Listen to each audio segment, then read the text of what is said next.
But what you're hoping is that you figure out and you see and get a clue that maybe there's going to be some pressure coming at you, and you change the blocking schemes. Maybe you go to max protection. The biggest one is maybe you bring your running back in to try and keep you clean. But in that case, that didn't happen.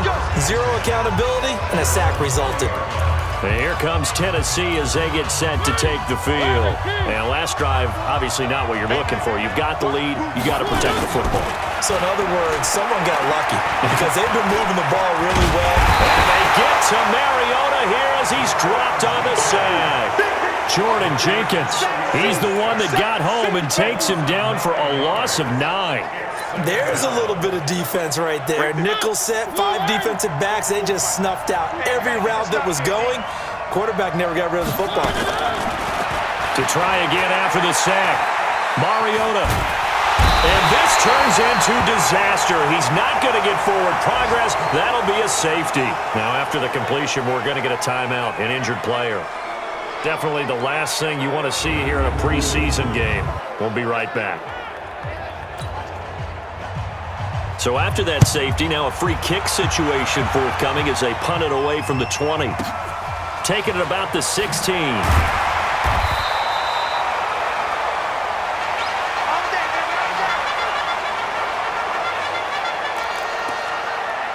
And New York set to take the field and hoping to do better than they did their last possession when they punted the football. Appeal to the vanity of your offensive line. Tell them that they control your fate.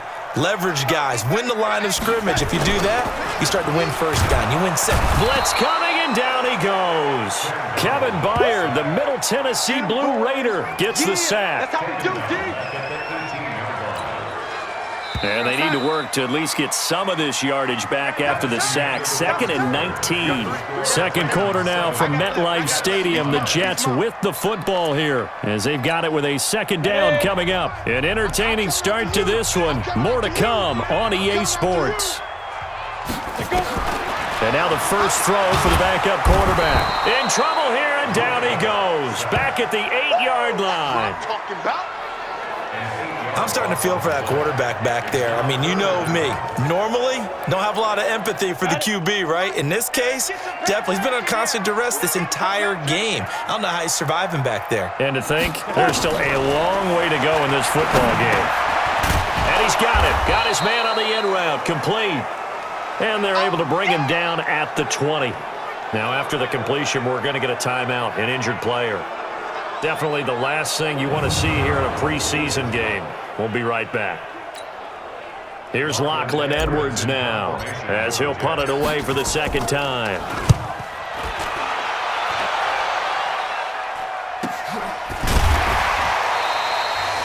We'll call that a 49-yard punt with a return of just 2. Let's go.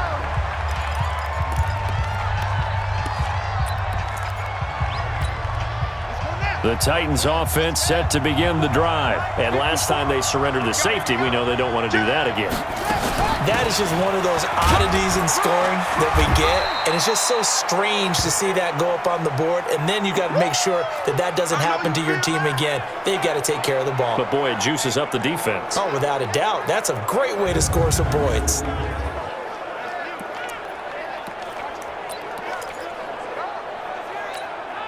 Here's 2nd and 9, just a yard on that last run.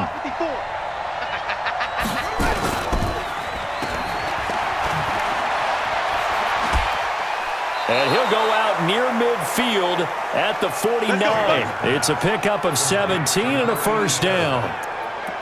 When you call a wide receiver screen, no matter how many blockers you get in front of the guy that catches the ball, there's still an aspect of the guy catching it, turning into a runner, breaking tackles and creating his own yardage, and he just did on that play. And this one complete to Smith. And he'll get nothing out of that one. No gain there on the completion, 2nd and 10. Had the completed pass, but for no gain, stopped right at the line, so it's 2nd and 10. Now Taylor to throw. He's going to hit his man out of the backfield, complete. And he's going to be brought down by the face mask. Here come the flags. This is going to get him a first down. So they'll take the yardage and tack on 15 more for the face mask.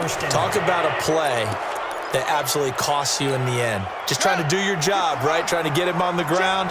Next thing you know, they'll march off another 15 against your squad.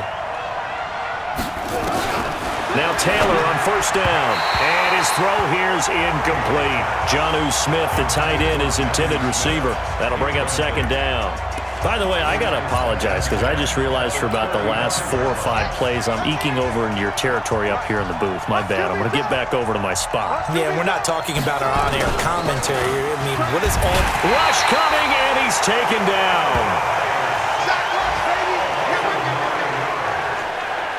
The amount of sacks that they've absorbed in this game is absolutely extraordinary. Let's just face it.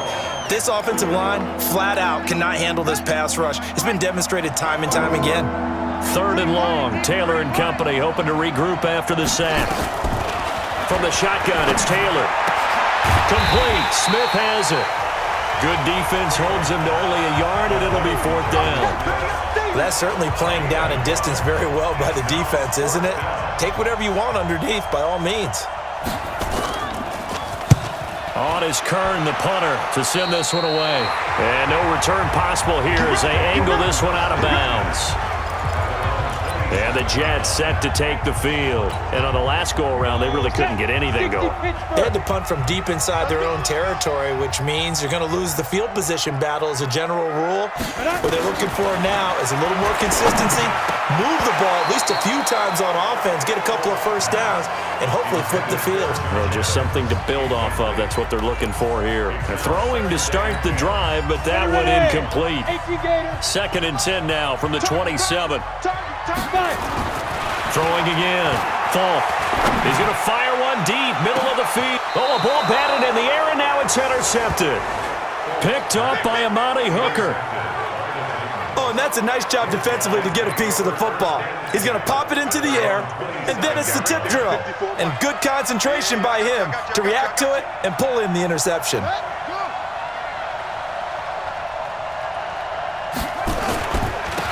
They'll run on first down. Mathis. A solid run on first down. Gain of 7 leaves him with a 2nd and 3. Well, no matter how they phrase it, staying on schedule, staying ahead of the sticks, whatever you want to call it, 7 yards on first down, that fits the bill. On 2nd down now, Mathis. And he'll bring it up here to right at the 40-yard line. 6 yards the pickup, and that's a first down. So many teams want to throw the ball in this situation nowadays, but I love watching a team that has enough confidence to go ahead and run the football. In that situation, that's almost a tendency breaker. Had a bit of a lane there, took advantage of it. Give them 7 there on the first down carry. It's a 7-yard carry to set them up with a 2nd and 3. And there we saw one of the downsides of blitzing during a rundown, because sometimes you get out of your gaps. You don't fit the run quite as well because you're headed towards the ball carrier with abandon. And he'll be brought down at the 45-yard line. That one, a first down pickup of 8. Tremendous blocking by the interior of the offensive line. They didn't just gash him there. They blasted a gaping hole for him to gallop through. I think if he comes back to the huddle, he better be giving them a whole lot of credit and thanking them for that much space to rumble. On first down, Mathis. The tackle there by Brian Poole. This drive is pretty clear. Almost feels like old school fundamentals, doesn't it? Want to impose their will on the defense. What's that, 5 straight runs? Yeah, 5 straight carries to start this drive, and like you said, the way it's working, they may just stick with it. Now Holyfield. And he is going to be stopped cold behind the line of scrimmage. The 2nd down play results in a loss of 2 yards. I know the scouting report on him is that he doesn't possess the eye discipline to be an elite linebacker. What that means is his ability to read, react, and make a play. But on that one, he looked like one of those guys.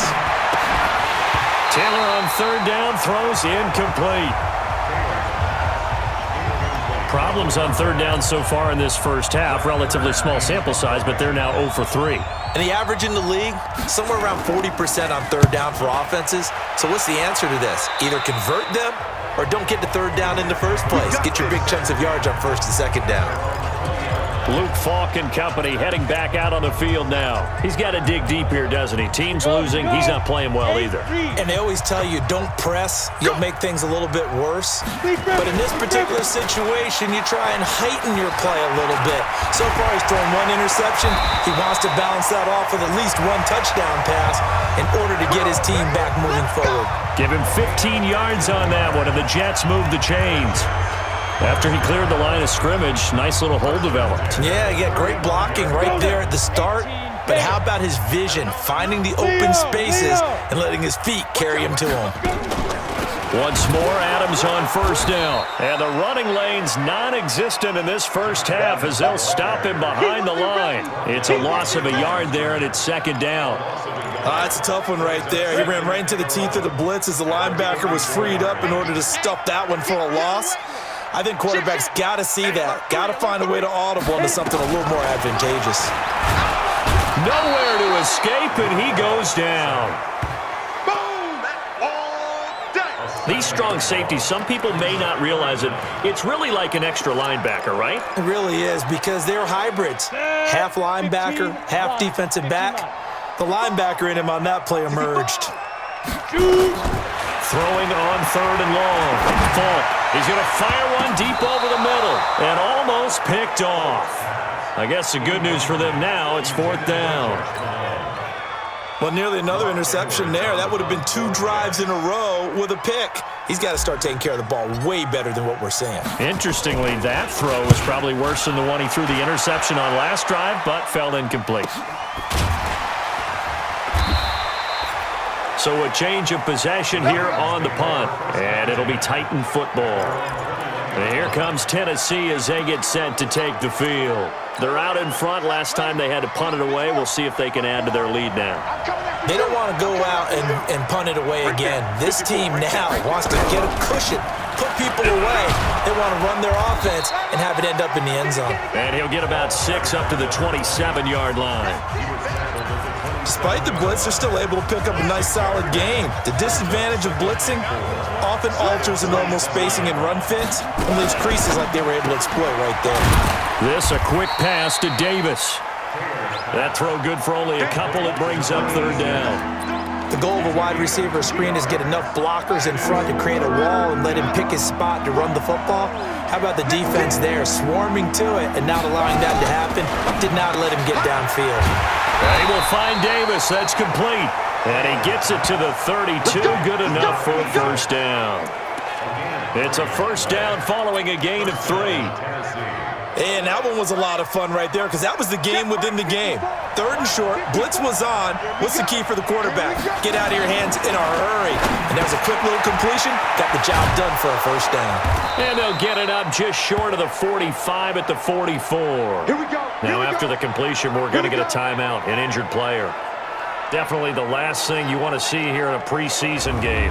We'll be right back.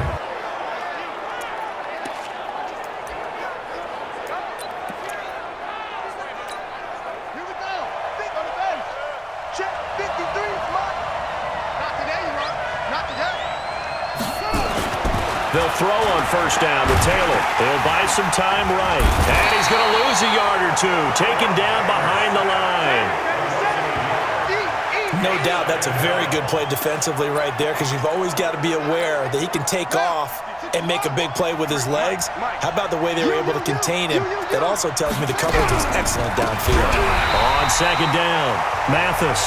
And a very similar result again. The Jets defense once more stopping him behind the line. Couple of plays sent him the wrong way, and now they face a 3rd and 14. And we've hit the 2-minute mark in this first half of action. Coming up at halftime, I'll go from one personality, that's you, Charles Davis, to another one in Orlando, the coach.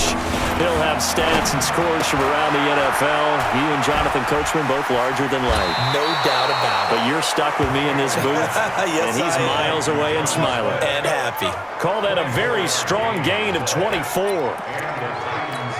It's so important to tackle well against these guys, but you and I both know that's easier said than done. When the guy you're trying to tackle looks like this guy. And it's usually going to take more than one man to get him down, and it did right there. Meanwhile, a throw by Taylor is incomplete. Not sure what happened out there, but it looked like the timing was a little off on that throw. Well, you know I'm a defender, so what am I going to say? Great defense. Darn right. They did something to disrupt that timing. Taylor incomplete on first down. Here's 2nd and 10. Now Taylor.